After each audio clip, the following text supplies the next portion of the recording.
Nah, kita balik. Emang mau kalau gitu? Oh, jangan campurkan agama dengan olahraga dong.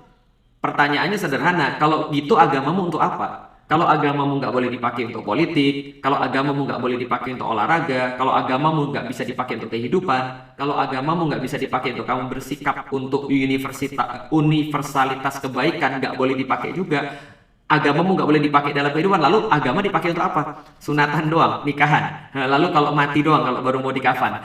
Lalu agama untuk apa? Ya memang agama dari awal Islam sudah ngasih tahu, agama itu untuk dipakai untuk hidup, untuk cara pandang, untuk cara sikap. Termasuk ketika kita melihat timnas Israel mau kemudian datang ke Indonesia, lalu kemudian seolah kita harus sambut. Bahkan ada beberapa orang tadi yang ini kita bahas nih, beberapa orang yang dengan entengnya bilang, nggak ada gunanya kita menolak timnas Israel. Lebih baik kita terima. Nanti ketika tanding kita akan nasihatin dia. Loh, ini cara berpikir yang konslet. Kenapa cara berpikir yang konslet? Atau ada orang yang bilang gini, nggak apa-apa. Timnas Israel menolak nggak ada gunanya. Itu tidak akan membantu rakyat Palestina. Ini bukan masalah membantu dan nggak membantu, bukan masalah apapun. Tapi sikap kita tuh kayak apa? Gampangnya gini, orang tua kita dibunuh di depan mata kita. Lalu kemudian ada yang bunuh tuh mau bertamu. Lalu kita bilang, nggak ada gunanya. Ibu bapak kita juga nggak akan hidup lagi. Mendingan kita terima aja, supaya kita bisa nasihatin dia. Ini harus dipikir dulu. Makanya nggak mungkin zaman dulu, misalnya, kalau seandainya Indonesia merdeka, lalu kemudian ada yang Indonesia mau merdeka, ada yang mau menjajah Indonesia, lalu kemudian dia udah jelas-jelas menjajah, lantas dia mau main ke tempat kita terima dengan senang hati. Ini kan adalah sebuah pernyataan yang konslet, yang nggak jelas. Yang mungkin jelas, ya jelas-jelas mereka pasti ada kepentingan dengan Israel bisa jadi. Makanya kan kita selalu bertanya, ini rakyatmu udah nggak suka nih. Seluruh organisasi Islam menolak, Majelis Ulama menolak, banyak orang-orang yang menolak. Lah, ini untuk apa? Yang ini dilakukan untuk apa? Maksudnya karena apa? Yang dipertahankan itu apa sebenarnya? Jangan-jangan yang saya khawatir yang dipertahankan adalah memang niatan untuk menormalisasi hubungan Indonesia dengan Israel. Yang selama ini memang kita tidak punya hubungan bilateral dengan Israel. Karena kita nggak mengakui negara penjajah, gitu maksudnya. Itu secara politik kita nggak punya hubungan bilateral. Nah, dengan alasan tapi dia udah diakui oleh FIFA, tapi dia udah ikut lah, urusan kita itu negara atau bukan sih? Kita tuh berdaulat atau enggak sih? Kita tuh punya posisi atau tidak sih? Kita tuh punya satu pendapat yang bisa dihormati atau tidak sih? Ya sama kayak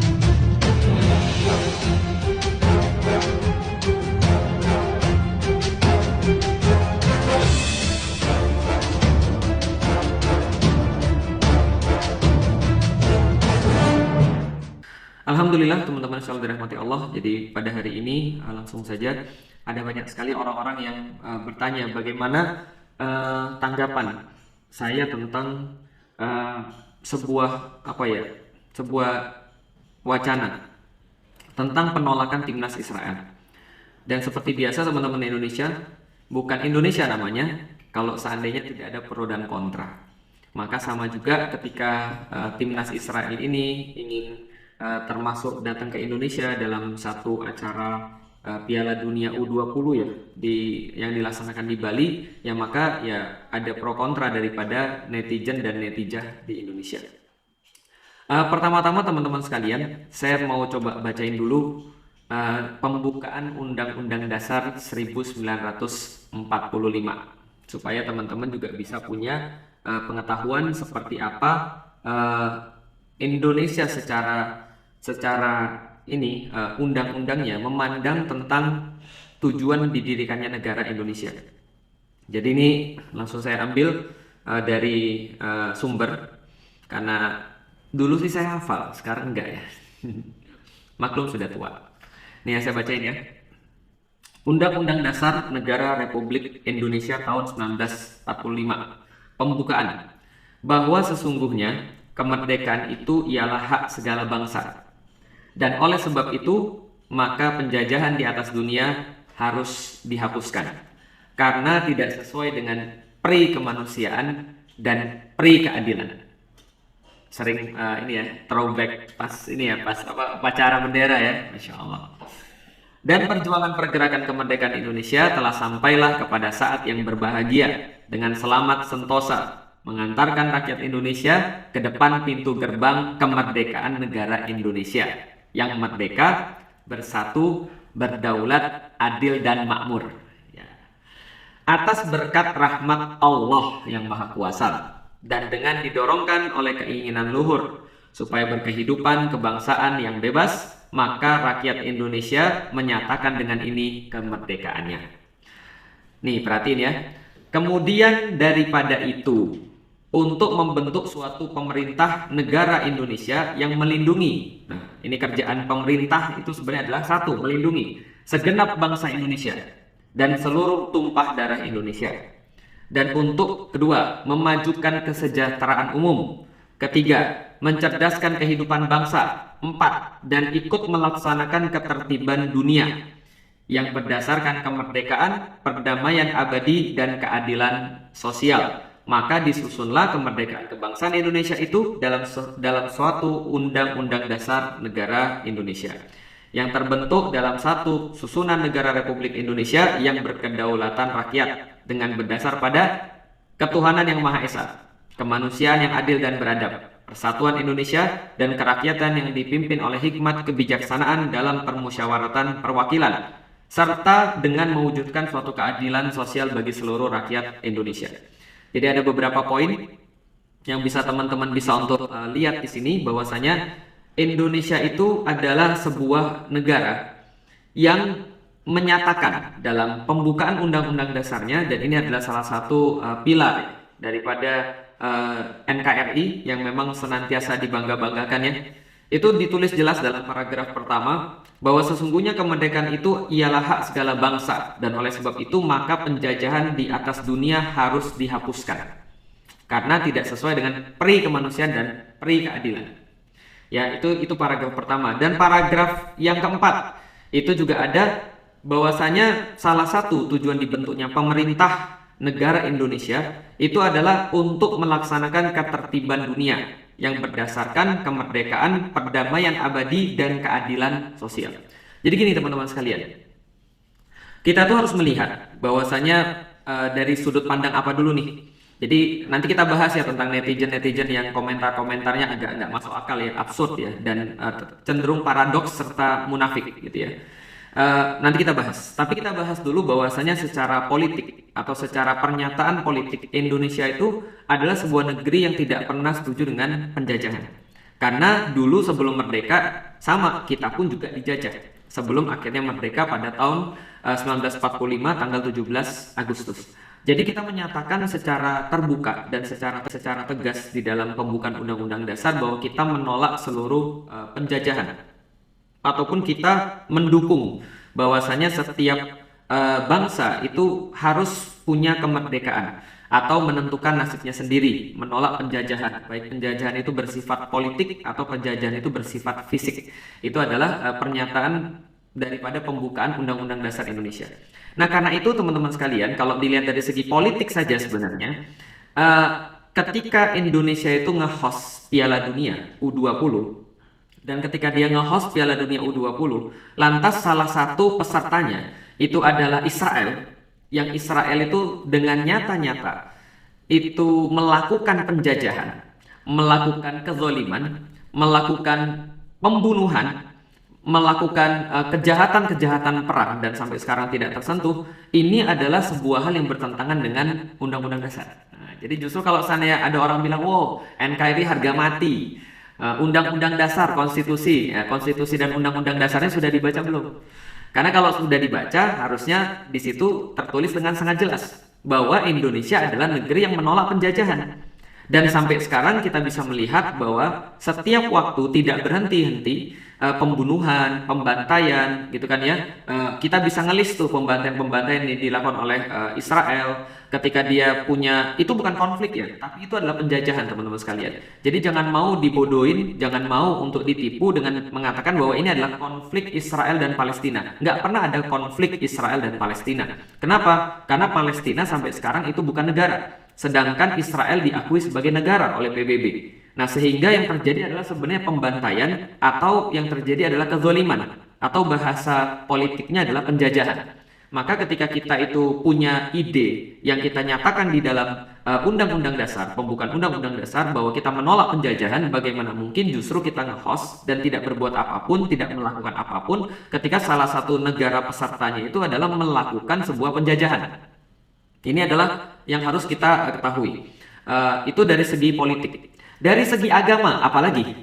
Nah, jadi kalau dari segi agama, apalagi? Lah kita itu negeri muslim terbesar. Dan kita masih ingat bahwasanya Pak Jokowi, presiden kita yang sekarang, itu berkali-kali dalam kampanyenya ketika mau jadi presiden itu menyatakan dukungannya terhadap Palestina. Lalu kemudian mengkritik beberapa kelakuan-kelakuan Israel dan pendukung-pendukungnya, termasuk ketika Amerika itu secara sepihak kemarin kalau masih ingat itu menyatakan bahwa Yerusalem itu sebagai ibu kota Israel. Nah itu dikritik tuh sama Pak Presiden. Nah sekarang kita lihat bahwa Pak Presiden bilang, "Oh jangan campurkan antara politik dan olahraga." Tuh. Padahal itu kampanyenya, gitu kan ya? Kampanye secara politik dan secara agama kita adalah Muslim yang terbesar. Maka orang-orang Muslim di Indonesia jelas menolak secara agama bahwasanya Israel itu adalah negara penjajah, Palestina adalah negeri kaum Muslimin yang mereka adalah dulunya satu kesatuan dengan kita, dan mereka juga sampai sekarang adalah satu kesatuan akidah dengan kita. Maka ketika kita tidak berbuat apapun, malah kita kemudian menerima penjajah yang jelas-jelas membunuh saudara-saudara Muslim kita, ini adalah sebuah kemunafikan di dalam agama. Ini adalah sebuah tindakan yang sangat tidak punya tenggang rasa, tidak punya sebuah rasa keadilan. Kalau secara manusiawi pun kita nggak bicara agama. Jadi kalau kita bicara politik, sudah jelas pembukaan Undang-Undang Dasar menyatakan kita sangat nggak suka dan nggak setuju dengan yang namanya penjajahan. Secara kemudian agama sudah jelas. Sebagai seorang muslim kita menentang segala bentuk kezaliman. Secara kemanusiaan, yang lucunya negeri-negeri seperti Irlandia, mereka menentang banget pendudukan Palestina oleh orang-orang Israel. Banyak sekali kemudian organisasi-organisasi yang ada di luar negeri, baik yang ada di Inggris maupun di Amerika itu sendiri, bahkan di negeri-negeri yang lain, mereka tidak bicara tentang agama, mereka bicara tentang kemanusiaan. Sampai sekarang banyak kejahatan perang, kejahatan pembantaian. Kalau perang misalnya kayak Rusia sama Ukraina, itu kejahatan perang. Karena mereka udah sepakat untuk perang nih, kita war. Nah masalahnya yang di Palestina itu bukan war. Yang di Palestina itu adalah kezaliman. Yang di Palestina itu adalah sebuah pembantaian. Nah kalau seandainya ini dibiarkan, berarti kita sama aja melegitimasi. Seolah-olah tidak terjadi apa-apa. Seolah-olah ada orang yang mudah melakukan kejahatan perang secara manusiawi. Orang-orang yang bukan muslim aja, orang-orang yang tidak punya adab-adab ketimuran saja, itu menolak. Kayak Irlandia apa hubungannya dengan muslim? Irlandia penduduknya hampir sebagian besar jelas bukan muslim. Inggris juga sebagian besar juga bukan muslim, tapi mereka nggak senantiasa harus setuju dengan organisasi-organisasi yang ada di situ, tidak senantiasa setuju. Bahkan penolakan terhadap Israel datang daripada orang-orang yang main bola, seperti kayak Cristiano Ronaldo misalnya, atau misalnya dengan beberapa pemain-pemain bola yang lain yang mereka cuma berbicara tentang kemanusiaan. Jadi kita mau bicara tentang apa nih? Kalau kita lihat orang yang main bola saja, itu banyak di antara mereka yang masih punya rasa kemanusiaan merasa bahwa ngapain kita main dengan timnas Israel, padahal mereka bukan muslim. Mereka menolak misalnya untuk bersalaman dengan timnas Israel ketika mereka main. Jadi secara politik itu sudah jelas, secara agama apalagi, secara kemanusiaan itu sudah dicontohkan juga sama semua orang. Lantas apa yang menjadi alasan pemerintah Indonesia kekeh mempertahankan bahwa Piala Dunia itu harus diselenggarakan di Indonesia dengan menghost Israel? Pertanyaannya adalah pemerintah negara ini mempertahankan apa dan mewakili siapa? Gitu loh maksudnya. Karena banyak orang yang nggak setuju gitu maksudnya. Nyata-nyatanya organisasi-organisasi Islam semuanya menolak. Bahkan kita lihat Gubernur Bali aja memberikan sebuah statement penolakan hanya karena ya ini status Israel adalah negara yang nggak jelas, yang akhirnya kalau seandainya Indonesia nge-host Piala Dunia U20 lalu kemudian menerima dengan tangan terbuka timnas Israel di sana, maka apa ini nggak justru merusak hubungan kita dengan negara-negara yang lain yang sudah punya standing position yang sangat jelas, yang sudah punya positioning yang sangat jelas bahwasanya kami menolak untuk berhubungan dengan Israel. Kayak kemarin ya, Cataluna itu ya, ini ya, pemerintah Barcelona itu dengan tegas mengatakan bahwa kami nggak mau berhubungan dengan orang-orang yang punya kejahatan perang. Emang mereka Muslim? Bukan. gitu loh. Mereka justru adalah orang yang cuma bicara tentang kemanusiaan, gitu loh. Lalu kemudian orang dengan entengnya berkata, oh jangan campurkan antara politik dengan olahraga. Ini masalah kemanusiaan, olahraga itu juga masalah kemanusiaan. Masa kita balik logikanya, masa gara-gara olahraga kita mengorbankan pembukaan undang-undang dasar? Masa gara-gara olahraga kita mengorbankan kemanusiaan kita? Masa gara-gara olahraga kita mengorbankan bagaimana posisi kita di depan agama kita, di depan Allah? Nah, kita balik. Emang mau kalau gitu? Oh, jangan campurkan agama dengan olahraga dong. Pertanyaannya sederhana. Kalau gitu agamamu untuk apa? Kalau agamamu nggak boleh dipakai untuk politik, kalau agamamu nggak boleh dipakai untuk olahraga, kalau agamamu nggak bisa dipakai untuk kehidupan, kalau agamamu nggak bisa dipakai untuk kamu bersikap untuk universalitas kebaikan, nggak boleh dipakai juga. Agamamu nggak boleh dipakai dalam kehidupan, lalu agama dipakai untuk apa? Sunatan doang, nikahan. Lalu kalau mati doang, kalau baru mau dikafan. Lalu agama untuk apa? Ya memang agama dari awal Islam sudah ngasih tahu, agama itu untuk dipakai untuk hidup, untuk cara pandang, untuk cara sikap. Termasuk ketika kita melihat timnas Israel mau kemudian datang ke Indonesia, lalu kemudian seolah kita harus sambut. Bahkan ada beberapa orang tadi yang ini kita bahas nih, beberapa orang yang dengan entengnya bilang, nggak ada gunanya kita menolak timnas Israel. Lebih baik kita terima. Nanti ketika tanding kita akan nasihatin dia. Loh, ini cara berpikir yang konslet. Kenapa cara berpikir yang konslet? Atau ada orang yang bilang gini, nggak apa-apa. Timnas Israel menolak nggak ada gunanya. Itu tidak akan membantu rakyat Palestina. Ini bukan masalah membantu dan nggak membantu, bukan masalah apapun. Tapi sikap kita tuh kayak apa? Gampangnya gini, orang tua kita dibunuh di depan mata kita. Lalu kemudian ada yang bunuh tuh mau bertamu. Lalu kita bilang, nggak ada gunanya. Ibu bapak kita juga nggak akan hidup lagi. Mendingan kita terima aja supaya kita bisa nasihatin dia. Ini harus dipikir dulu. Makanya nggak mungkin zaman dulu misalnya kalau seandainya Indonesia merdeka, lalu kemudian ada yang Indonesia mau merdeka, ada yang mau menjajah Indonesia, lalu kemudian dia udah jelas-jelas menjajah, lantas dia mau main ke tempat kita terima dengan senang hati. Ini kan adalah sebuah pernyataan yang konslet, yang nggak jelas. Yang mungkin jelas, ya jelas mereka pasti ada kepentingan dengan Israel, bisa jadi. Makanya kan kita selalu bertanya, ini rakyatmu udah nggak suka nih. Seluruh organisasi Islam menolak, Majelis Ulama menolak, banyak orang-orang yang menolak. Lah ini untuk apa? Yang ini dilakukan untuk apa? Maksudnya karena apa? Yang dipertahankan itu apa sebenarnya? Jangan-jangan yang saya khawatir yang dipertahankan adalah memang niatan untuk menormalisasi hubungan Indonesia dengan Israel. Yang selama ini memang kita tidak punya hubungan bilateral dengan Israel karena kita nggak mengakui negara penjajah, gitu maksudnya. Itu secara politik kita nggak punya hubungan bilateral. Nah dengan alasan tapi dia udah diakui oleh FIFA, tapi dia udah ikut lah urusan. Kita itu negara atau bukan sih? Kita tuh berdaulat atau enggak sih? Kita tuh punya posisi atau tidak sih? Kita tuh punya satu pendapat yang bisa dihormati atau tidak sih? Ya sama kayak gini lah. Kok FIFA bisa menolak Rusia untuk ikut dalam Piala Dunia ketika dia perang dengan Qatar? Dalam kasus ini Israel bukan perang dengan Palestina, karena Palestina sampai sekarang nggak diakui oleh PBB sebagai negara otonom, sebagai negara yang merdeka, tidak diakui seperti itu. Sampai sekarang yang terjadi adalah bukan perang di Palestina dan Israel itu bukan perang, tapi pembunuhan, tapi pembantaian. Lah, kok FIFA juga bermuka dua kan? Lah kita mau-maunya ikut yang bermuka dua. Lah ikutlah kita bermuka dua. FIFA nggak boleh Rusia ikut Piala Dunia gara-gara dia perang sama Ukraina. Rusianya punya pendirian. Rusianya punya pendapat. Rusianya punya kekeh dengan apa yang dianggap benar. Lah kita ini malah disetir oleh orang lain. Kita ini ngomongnya mendukung perdamaian dunia. Kita ini ngomongnya menolak penjajahan. Kita ini ngomongnya semua negara harus merdeka. Tapi ternyata dalam perkara-perkara kecil aja kita nggak bisa bersikap. Kita kita nggak stand buat sesuatu. Kita nggak berdiri tegak kokoh dengan pendapat kita. Nah ini adalah menurut saya sebuah kemunafikan daripada pemerintah Indonesia. Menurut saya sih, ya. Serah, kita sudah sampaikan seperti apa kemudian yang tadi kita bacain dalam pembukaan undang-undang dasar sudah sangat jelas banget. Dari segi agama nggak usah ditanya, gitu ya. Dari segi kemanusiaan, di mana rasa kemanusiaan Anda? Di mana selama ini buzzer-buzzer yang kemudian bilang menolak radikalisme, menolak terorisme, itu yang dilakukan oleh Israel itu radikal banget dan teroris banget.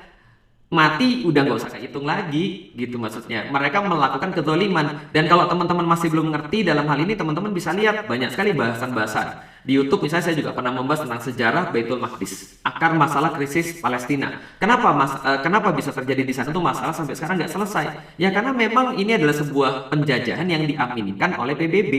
Diaminkan PBB, didukung oleh Amerika, diinisiasi oleh Inggris dan segala macamnya. Nah, akhirnya terjadilah kasus Palestina dan Israel ini, terutama Israel yang pongah banget, yang dia merasa sebagai sebuah negara, padahal dia nggak pernah punya, padahal dia tanahnya bukan di situ, dulu di situ tinggal orang-orang Palestina di bawah satu kepemimpinan Islam, lalu kemudian mereka merebutnya, sebagaimana dulu ketika perang salib, orang-orang salib merebut wilayah itu yang akhirnya direbut kembali oleh kaum muslimin lewat Salahuddin Al-Ayyubi. Nah, artinya kalau kita melihat teman-teman sekalian, ya dasarnya apa ketika Indonesia tuh pemerintahnya maksain banget, bahkan beberapa pejabat-pejabat itu disuruh untuk dukung presidennya, kemudian bilang seolah-olah nggak ada masalah, seolah timnas Israel boleh datang. Mantan-mantan pejabat juga bilang seperti itu, bahkan orang-orang entah buzzer-buzzer yang dibayar mendesak kepada Menteri Dalam Negeri supaya untuk menerima timnas Israel dan segala macam. Kalian ini berjuang untuk siapa? Kalian ini mewakili siapa? Kalian ini diangkat oleh siapa dan bekerja untuk siapa? Kan gitu. Nah, itu pertanyaan kita harusnya. Maka teman-teman sekalian, ketika kita berbicara tentang timnas Israel, ini bukan hanya permainan bola. Ingat teman-teman sekalian, segala sesuatu tuh simbolisme. Kalau kita bilang ini cuma, ya Belanda dulu juga mungkin bilang gitu. Kami kan cuma dagang. Kami kan cuma mau ngambilin rempah-rempah, gitu kan ya. Tapi ada banyak yang mati, gitu. Kami kan cuma di sini ya cuma numpang hidup, gitu. Iya, tapi menjajah. Nggak bisa cuma. Ya namanya kalau kita sudah punya satu sikap, gitu kan ya. Kita punya satu hal yang kita yakini, ya kita harus kemudian firm di situ, mempertahankan, gitu loh. Lah kalau misalnya semua bisa diatur, semua bisa difleksibelin. Lah untuk apa antum buat pembukaan undang-undang 1945 itu? Untuk apa kita bilang NKRI harga mati? Gitu. Jangan-jangan cuma untuk kepentingan politik aja. Lalu ngomong NKRI harga mati. Sementara kemudian nggak pernah dibaca isinya apa. Katanya mendukung perdamaian dunia. Lah ini apa yang terjadi di sana, apa kita dukung tuh? Apa kalau kita mendukung, apa kita itu jadi seolah melegitimasi, seolah-olah nggak ada masalah Israel melakukan hal-hal kayak gitu. Coba di dalam Ramadan ini aja udah berapa banyak berita yang kita lihat. Tentara Israel masuk ke dalam masjid, pakailah dia sepatu di sana, orang-orang yang itikaf digebukin di sana. Itu kan kejadian tiap tahun. Itu kan harusnya bisa dilihat, gitu maksudnya. Nah, ini yang kita lihat bahwasanya orang-orang tuh kadang-kadang menjadi tiba-tiba bodoh, tiba-tiba lupa dengan segala sesuatu yang pernah dia omongin, dengan segala sesuatu yang pernah terjadi. Pura-pura lupa kalau Israel itu membantai orang-orang yang ada di Palestina itu dari tahun 1948 sampai dengan sekarang 2023. Mereka mengambil habis wilayah-wilayah yang ada di sana, merampok. Mereka itu ngambil dengan izin daripada PBB itu tadi. Jadi artinya ini yang nggak dilihat, kejahatan-kejahatan kayak gini. Bahkan bukan kejahatan perang, tapi sudah masuk kejahatan kemanusiaan. Lantas di mana kita kalau kita bicara tentang kemanusiaan yang adil dan beradab? Di mana kita ketika kita memperjuangkan keadilan sosial, itu kan ya? Lalu di mana kita ketika kita berbicara tentang ketuhanan yang Maha Esa? Lantas dengan sangat ringan kita ngomong jangan campurkan agama dengan olahraga, jangan campurkan politik dengan olahraga. Lah kalau misalnya politikmu tidak bisa membuat kamu untuk bersikap, kalau misalnya agamamu nggak membuat kamu bungkam dan diam dalam menentukan pendapat, lantas kamu tuh ya apa yang kamu pegang tuh apa gitu maksudnya. Lah kalau saya jelas, saya menentukan sesuatu, saya melihat segala sesuatu, saya bersikap atas segala sesuatu ya berdasarkan agama saya. Karena agama saya Islam.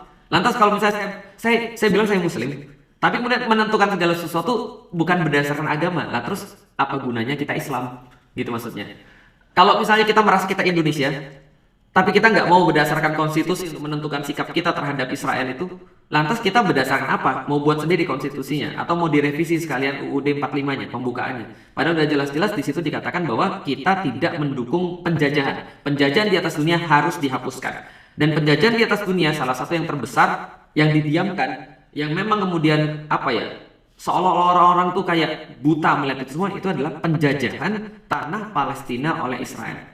Itu udah sangat jelas sekali. Kejahatannya udah sangat jelas. Dan secara kemanusiaan itu juga sudah tidak perlu dipertanyakan lagi. Jadi teman-teman sekalian, kalau seandainya kita ini sekarang mengatakan bahwa kita tolak timnas Israel datang ke Indonesia, memang ini perkara kecil. Ini perkara kecil aja kok diributin. Iya itu dia, karena ini perkara kecil, ngapain juga kalian bela? Gitu loh. Karena ini perkara kecil, ngapain kalian bela Israel mati-matian supaya dia tuh masuk ke Indonesia? Kan perkara kecil.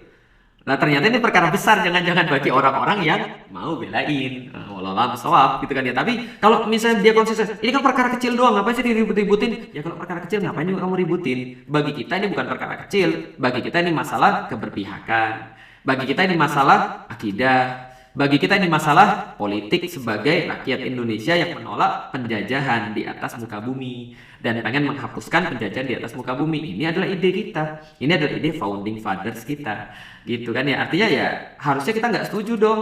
Tapi apakah kalau kita misalnya contoh kita menolak, apakah kita bisa berbuat apa-apa? Nggak bisa.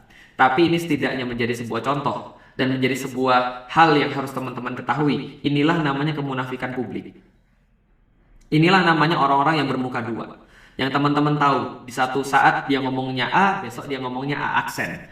Di saat satu dia ngomongnya ini, besok dia ngomong berkebalikan dengan ini. Nah ini memang kita nggak bisa berbuat apa-apa. Ya tugas kita, tugas saya sebagai seorang yang berdakwah ya cuma ngasih tahu pandangan saya kenapa saya menolak timnas Israel. Bukan kita cuma menolak saja. Dan memang kita memahami bahwasannya urusan olahraga adalah salah satu urusan yang harus disikapi dengan cara agama, harus disikapi dengan manusiawi, harus disikapi dengan pandangan politik di negeri itu. Dan kita tidak bisa untuk menganggap bahwa ya olahraga cuma olahraga. Nyatanya banyak ide-ide yang dibawa lewat olahraga. Manchester United aja, walaupun saya suka Manchester misalnya, dia tiap kali pakai itu loh, ban pelangi itu. Antum ngomong lah sama dia tuh. Ngomong sama timnas Jerman tuh. Ngomongin coba, olahraga nggak ada hubungannya dengan politik, olahraga nggak ada hubungannya dengan budaya, olahraga nggak ada hubungannya dengan ide-ide LGBT. Mana mau dia? Nah, dia pakai di sini ada pelangi lah, terus kemudian apalah segala macam. Yaitu olahraga itu adalah salah satu penyebaran ide. Dan ini sudah terjadi di tim manapun di dunia, di negara manapun di dunia. Ingat kemarin ketika di Qatar. Orang-orang ngamuk-ngamuk, kenapa misalnya Qatar nggak mau menerima LGBT? Kenapa Qatar nggak boleh minuman keras dan segala macamnya? Ya Qatarnya happy-happy aja, santai-santai aja. Negeri-negeri gue, tuan rumah gue sudah diputuskan. Ya kalian masuk ke rumah saya ya kalian ikut cara saya. Nah Indonesia itu lucu, orang masuk ke rumah kita ikut cara dia. Nah ini, ya itu tadi, nggak bisa dipahami ya. Jadi teman-teman sekalian, ya cobalah berpikir dengan akal sehat. Dan akan banyak orang-orang yang nanti akan ngebully, wah sok tahu, sok bijak, jangan campurkan olahraga dengan agama. Ya mohon maaf ya, server kita beda. Gitu. Kenapa? Karena kalau di server kita, server saya, agama itu harus ngatur semua, ngatur politik, agama harus ngatur ekonomi, agama harus ngatur cara pandang, cara sikap. Entah kalau server yang lain, yang memang agama nggak usah dicampurin apa-apa. Mohon maaf. Jadi kalau seandainya Anda bilang bahwa agama nggak boleh ngatur politik, agama nggak boleh ngatur olahraga, jangan dicampur-campurkan, nah, Anda salah server. Karena kalau seorang muslim yang saya yakini, agamanya harus ngatur semua. Agamanya harus berpengaruh dan harus menentukan sikap itu berdasarkan daripada agamanya, teman-teman sekalian. Jadi ya itulah kita seorang muslim, maka kita jelas-jelas dan kita sangat tegas kita menolak timnas U20 Israel untuk berkontribusi pada Piala Dunia U20 yang akan diselenggarakan di Indonesia. Kita bukan menolak Piala Dunianya, enggak. Ahlan wa sahlan, silahkan kalau mau tanding. Cuman kita nggak mau bahwasanya kita tuh jadi kayak negara yang kayak apa ya, dianggap orang tuh lemah, dianggap orang tuh bisa diatur. Atau bahkan jangan-jangan memang sudah begitu niatannya untuk normalisasi hubungan Indonesia-Israel. Hari ini kita mengakui timnas Israel masuk Indonesia. Siapa yang bisa jamin besok kita nggak kemudian menerima kunjungan Menteri Luar Negeri dia, atau kemudian menerima kunjungan apalagi presidennya dia. Lalu lama-lama ya udah temenan kita. Lama-lama ya udah kita ngakui penjajahannya dia. Lama-lama ya udah kita sudah nggak punya lagi harga diri dan kita nggak punya lagi sesuatu yang kita perjuangkan. Padahal founding fathers kita dengan sangat jelas sekali mereka menolak segala macam bentuk penjajahan. Itu sudah jelas dalam sejarah. Nah karena itu teman-teman sekalian, Mudah-mudahan kita menjadi orang-orang yang lebih cerdas dalam melihat sesuatu. Kita bukan ngamuk, kita nggak marah. Kita cuma ngasih tahu aja bagaimana kita itu punya posisi di dalam melihat kejadian-kejadian yang ada di sekitar kita. Termasuk ketika ada timnas Israel yang mereka mau untuk datang ke Indonesia untuk tanding. Bukan masalah tandingnya, tapi mereka mewakili entitas Israel yang itu adalah penjajah dan itu tidak boleh kita akui karena tidak sesuai dengan peri kemanusiaan dan peri keadilan. Tidak sesuai dengan kebaikan universal dan bertentangan dengan agama kita sudah jelas. Wallahualam bishawab, teman-teman sekalian.